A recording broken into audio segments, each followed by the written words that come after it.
AI is a time multiplier. It's a task multiplier. It's a way to be more effective with our tasks, with our time, with creating systems and automations. AI doesn't have that sensitivity to sit in your desk and start like interacting with the people in your organization, like creating all that working atmosphere, performance driven people management. AI doesn't have that because it hasn't replaced you yet, right?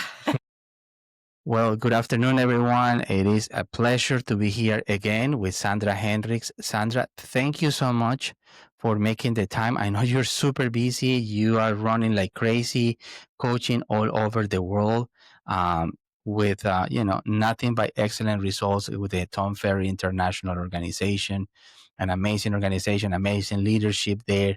So I'm more than blessed and grateful for the time that you've given us today.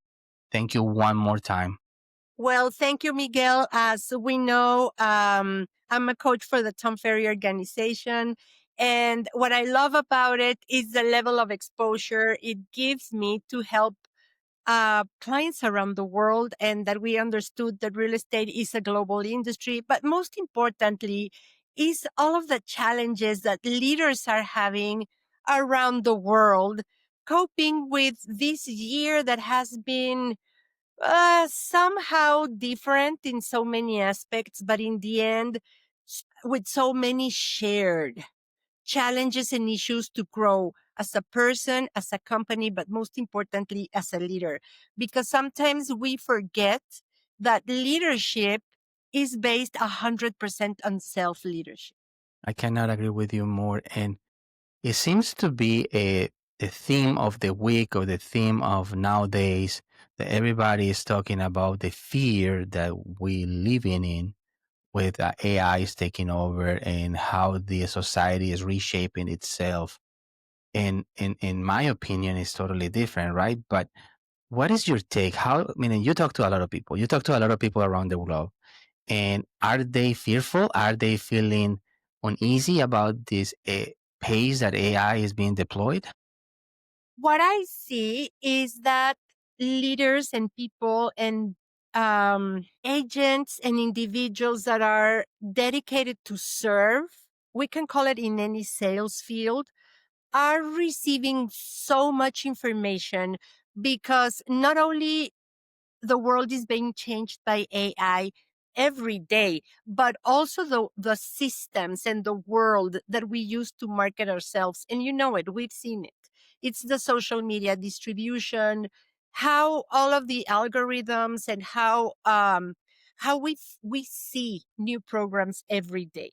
So from my point of view, it's most important now than ever that we focus on what we're going to work one step at a time and really focus on that. And most importantly is grabbing or apprehending or embracing the concept that from this moment on, we're going to have to be learning. Because we know that we said it before we started recording that it's IQ, EQ, but now AI is also agent intelligence, right? Right. Just Crazy. artificial intelligence, but agent intelligence.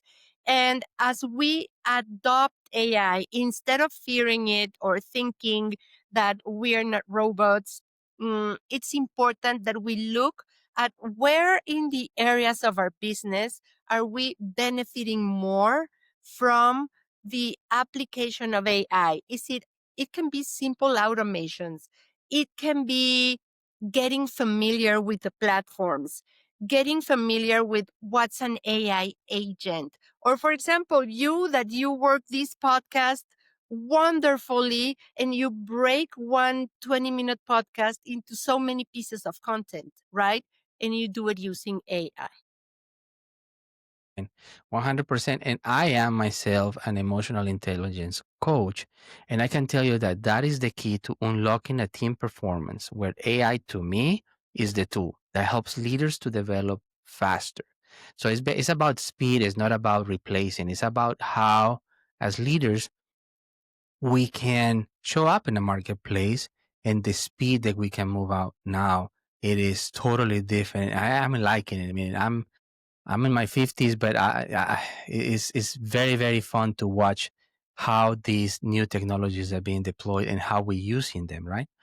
But I think, Sandra, it is the time for us to talk about something that is probably in everybody's head, especially if you're in a leadership role, right? And it's the challenge that we feel as leaders that people don't talk often about: the burnt out, the disengagement, the outdated management styles, the how I've been doing this forever. What can we do to help these people? What can you say to help these people today to feel and see the AI and EI and the tools that we have out there and the EQ can be worked together in synergy and synchronism to be, a magnificent opportunity for the humankind to develop themselves into something better?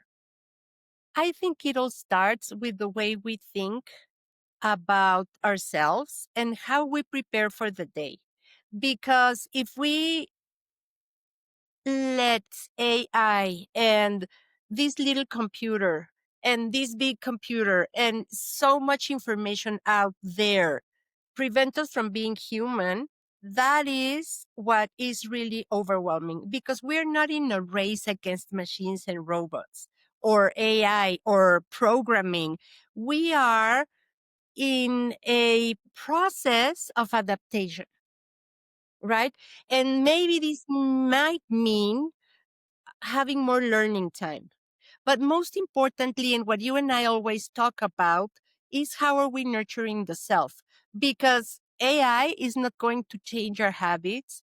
AI is not going to change the way we manage or emotionally regulate. Or like my therapist says, instead of calling it the nervous system, we can call it the peaceful system, because even at the fact that we're calling it the nervous system implies that we're nervous, right? But Yeah, go ahead. absolutely. I mean, let me just interact there for a second, because I think you have an amazing therapist if she's pointed it in that direction, because our brain is more than 2,000 years old, right? And it's being developed and actually exists with one purpose and one purpose only: is to protect us. It was created to protect you and me from dangers and from things out there, Exactly. right? That's amazing. But you also said just now, and I don't want this to go um, uh, without talking about the habits, because you can have all the AIs in the world, but if you don't have the habit, those tools are useless, right? So let's expand a little bit more in the habit what do you see in the habits? How can this EQ and emotional intelligence can play into the habits? I think that most importantly, we need to remember that we're humans and that our brain is here to protect us. You said it very wisely, because at its structural core, and let's call it hardware, it has not changed. What changes is the software.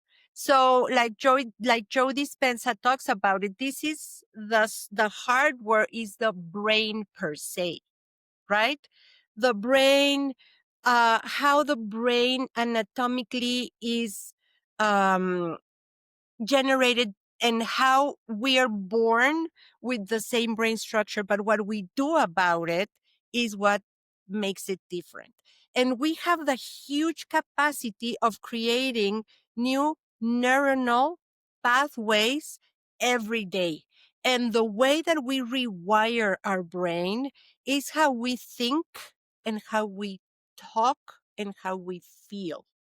So if we're rejecting something from the very beginning because we feel threatened by it, it's because it's going against our own belief system. So like Tom says, in order for us to meet the goals that we have right now or in 2026, is that we have to learn to be a different version of ourselves. Because it doesn't matter how much AI we adopt, if we don't change ourselves, AI might work, absolutely, but like you very well said it, it can work against us named as overwhelm, as burnout, as too much information, right? So basically, and this is what I have been coaching about, it's the way we treat ourselves first and how we start our day. You know me, I am a great fan of the morning routine and how we treat ourselves in the morning so that we can have the energy, the transformation of our mind, our habits, our patterns, our routine, and then we can start learning about AI, right? And no Right. AI, no matter how many Aura rings you wear, or how many sleep trackers, or how many mattresses or pillows with AI you use, if you don't change those habits, that's not going to work. Right, because the tool is a tool, and I think we both agree on that is a tool, and either you use it or not. You can elect to walk to your job, or you can drive to your job, or you can get in a train to your job. You can use different tools to accomplish the same result. One might take longer than others. One will be more comfortable. One will be more beneficial. But I think, and I agree, meaning when I look on a leadership and the leaders that I coach through other organizations and major banks, what I see with them is a common theme: is burned out, disengagement, outdated management styles, the status quo. This is how we do it. Period. AI came and kind of forced all of us to start thinking differently because it gave us speed. That's what I think is the key here. The acceleration and the pace that we work in, and the ability to have an unlimited, I would say, an infinite memory on AIs, but that doesn't replace how we feel about it, right? So we need to work very hard, in my opinion, to help our teams at its core to have something we spoke about last week was, or 2 weeks ago, it was culture, right? Culture is key. And you also talk about business plan, and we are in a season where this is being recorded in October 2025, actually the last day of October, and I think pretty much everybody is in business plan mode right now, right? What we're gonna do next year. So culture, is culture, in your opinion, something that AI can replace? No. AI is a time multiplier. It's a task multiplier. It's a way to be more effective with our tasks, with our time, with creating systems and automations. But AI will not replace our culture. AI doesn't have that sensitivity to sit in your desk and start like interacting with the people in your organization, like creating all that working atmosphere, performance driven people management. AI doesn't have that because it hasn't replaced you yet, right? Yet, So, I yes, agree. that's the importance of what's your culture, but most importantly, it's your leadership style, because we call or we talk about culture a lot. But what culture is mainly made of is communication and congruency.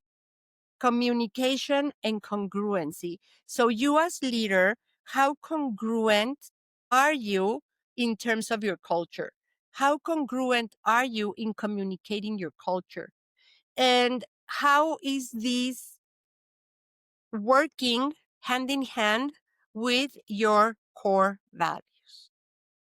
So that is what AI will not substitute: your core values. It will not substitute your culture. It will not substitute your human touch. And you knowing everything that we always talk about when we together, I mean, we never have enough time to talk about habits and patterns and how our emotions influence everything that we do. Percent right. Uh, Exactly. it is like, let me give you a perfect example, right? Today, I might not feeling at my best. I might be feeling sick. I have to work. I have to do other things. I have to be here. I have to be present. I have to put my best uh put Food. forward to, yeah, to to keep on pushing and keep on doing. But is the EQ, is my emotional commitment, my ethical values. at core, right? Because it's up to me to press the button and give the command.